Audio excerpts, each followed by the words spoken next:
এদিকে আসেন, এই যে স্যুপটার এখানে চুল পড়ে আছে, এটা গরম স্যুপ। ওটা কি স্যুপ? স্যুপ চুল পড়ে আছে। স্যুপের এই মধ্যে দেখেন কি আছে? আপনারা যে টিস্যু ইউজ করে না কেন? পোকা এটা? না না চুল এটা স্যার হইতে পারে যে এখনো এই যে আপনার আমি তো এত চুল পড়বে, আপনার যারা এখানে শেফ আছে কারো মাথায় কি ক্যাপ আছে? কারো মাথায় তো নাই। কারণ নাই, এটা এখনো করতে পারবে। এক্সট্রা উঠাবেন।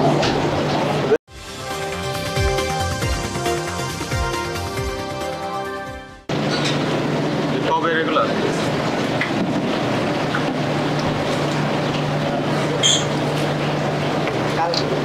কালকের? এটা কি? এটা তুলুন তো, এটা কি? এটা কি কালকের? পরেরটা কি প্রসেস?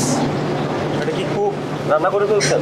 বললাম যে বাইরে তো খুবই সুন্দর, লুক্রেটিভ, দেখতে খুবই গর্জিয়াস মনে হলো, কিন্তু ভিতরে তো কাজ ভালো না। ভিতরে আপনি বাসি খাবারটা ফ্রিজে রেখে দিয়েছেন, তাহলে কি হলো? বাইরে ফিটপাট, ভিতরে সদরঘাটের মতো অবস্থা হলো না? আপনি তো ফ্রিজে রেখে দিয়েছেন, মানে আজকে মিক্স করে ফেলবেন।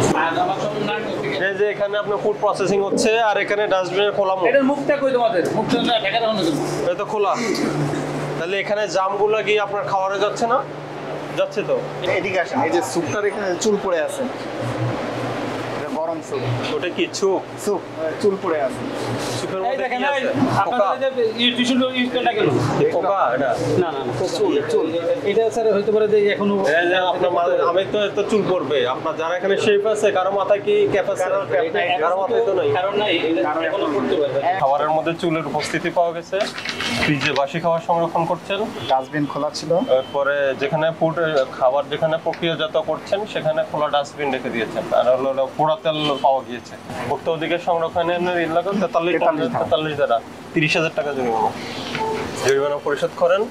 আর স্টাফরা যদি ক্যাপসারা ভিতরে থাকে, এরকম আরো চুল আরো পাওয়া যাবে।